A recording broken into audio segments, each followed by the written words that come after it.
very ironic, right? Because it's a day in my shoes. Yeah, and you make shoes.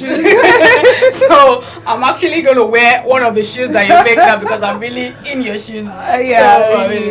It's really like that. So tell me, just ask questions. Let's see how we can brainstorm together, especially concerning strategy, because that's one of the key areas that you really wanted help. So let's see what can be done. What are the things that can help? Okay, I think the major three issues, or like I would think we have is, first of all, is with our strategy. Okay. Though we have done it to an extent. Yes. I mean, we have some documents, we have our business plan, our business model. We've been able to define our target market. Okay. Yeah. Okay. But I mean, it won't. We would also need some form of how do I put it now? Some form of help to make us feel that we are, in the right place, especially with the financials, okay, because that's the key thing. Okay. Knowing that your financials are good. So how can you, help us with ensuring we sit down and then we say, okay, so this is what your expected forecast should be. This is what you should be doing. Okay. This is what you shouldn't be doing, okay, in terms of audit, tax, okay, and all these things. This is how you should operate. This is what you shouldn't do, and all of that. Okay. And then in terms of generally the brand's visibility, how can you help us? Because okay, that's one thing we're struggling with. Okay. We need to put our business out there, and then we need to have a proper strategy to do that. So in terms of marketing, okay, both digitally and offline, we need to have a proper strategy to do that. So how can you help us with our brand visibility, brand awareness, and then also our financials, creating or developing a proper financial structure. Okay, that's perfect. Okay, so first, I know you've done your business plans, because I know you said you went through a program that took you through how to do your business model. But I want to tell you that your business will evolve from where you are. I mean, from last year, your business has evolved. Yeah. From where you are, next year, you will not be the same. Yeah. So that business plan and the business model that you have done, you're not going to hang it on the wall and say, yes, I have the perfect plan. Because let me tell you, it's going to change. Your model will change next year. So yes, it's good to have a plan, to have a guide, something that tells you where I want to be. But as you evolved, you have changes in suppliers, sourcing of products, government policies will change, so your business model will change. So concerning your question about financing and having access to grants or loans and investments, so I want to say that at the stage where your business is, you've bootstrapped, you've gotten some sort of grant. So what you need is to get more grants, because you wouldn't need a big investment at this point, because your business doesn't have the capacity to pay that back. But while the process where you are still getting the grants and maybe a friend helps you to get some investment and all that, you still need to get your business at a level where you'll be ready for investments. So that investment readiness thing has to be in place, and it starts from your daily business. So it starts from your accounting. So your daily sales has to be in place. You have to be sure that you're accounting properly. At the end of a period, you should be able to say, okay, this is how much I've made, this is how much I've spent. It doesn't have to mean whether you're making profit or you're making loss or whatever. That's not what you're talking about. It's just to show that yes, your business has revenue.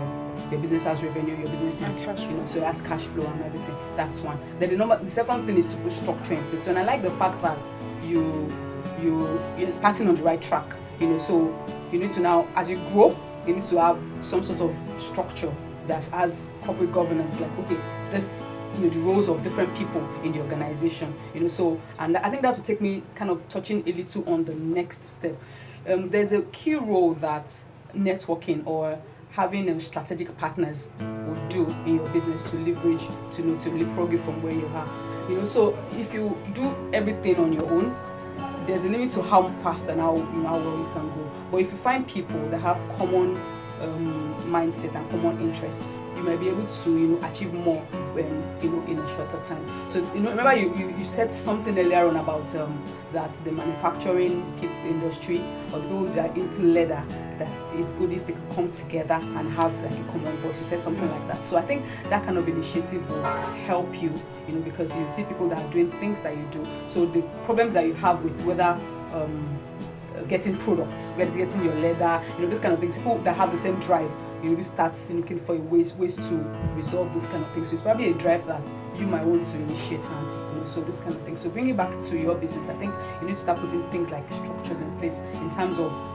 having roles for different people. So you are the team lead, you are the driver. So whoever you engage, can help you. Then if you to help you improve on your cash flow, instead of spending for everything, giving out cash for everything. For instance, if we want to get someone to do a task for you, we talked about this. So involving barter. So okay, what can I offer? What kind of service can I offer instead of me paying you cash? What kind of thing can I do? How much goods can you take? So those kind of things might also help. So things like strategic partnership, things like having trade. Like if you want to get a lawyer to do some things for you, you can just offer the lawyer some certain services, some certain goods, and you just say, okay, instead of me having to, even you having to pay me the full cash or say 100,000, 200,000, okay, why can't I pay over a certain period and then I give you this? So those kind of things might just thinking out of the box might help you a little with cash flow. But to focus now on getting access to financing, I think one thing you need to focus on is focus on trying to get the grants even more, because you've gotten some, which is good, and it has helped you to achieve some of the things that you have achieved. So to be able to do that, you need to work more on the plan that you have. Increasing revenue, you need to make revenue. Anybody that wants to fund you we want to show that yes, this business is tangible. So everything that you're doing, you need to just do more to the point where your revenue flow is constant. So you'll be able to say, in a month I sell this amount, and so going at those strategic places. For instance, you mentioned your online presence, putting it in place. Then in stores, putting your product in stores. And you might say that it's not always very easy for you to meet with people or to talk to people. But I say to you that the existing network that you have, that's the most important aspect of your life, because the places you have worked in the past, the friends that you had in the past, the family members you had in the past, once they are seeing the quality of your work, they will call you to do more, they will refer you to more people, and that's how your network will grow. So it's a growth, and growth starts from when you're very small to when you're big. So it's not magic, it's not, it's something that grows gradually. So people will see your work, they see the substance you're made of, and then you keep getting better with time. So I think that's what I can say to having, to just sum everything up with basically that. This is like it's printed on. This is not the main crux leather, because the main crux one has the bones of it. So on this part you double stitch. Then you can control the size of the stitching. So you have the very tiny ones. You have this very tiny one that you can let down. There are different machines. I think you told me about. Yeah, these are the ones you saw us finding. Yes, the ones you were finding. These are the heels for them, but of course we're not done. These are also leathers, but the female slippers and shoes. So we give that comfort. These are the soles. So this is this has been cut. Yeah, so this is a protect machine. Now this machine is what you use to sew the insole. So this slippers I'm wearing now. This part you see is nice stitch. Okay. This is a machine that does that. Okay, for the insole. Stamping machine. Okay, what does it stamp? So your brand name, the way you have all these brand names you put on your shoes. This is what does it. So you put the element here. Okay. And you put the leather. So before you couple, you just put the leather here. You put the element and then plug it. So it becomes very hot. Okay. So I see. Okay. So basically, what this does is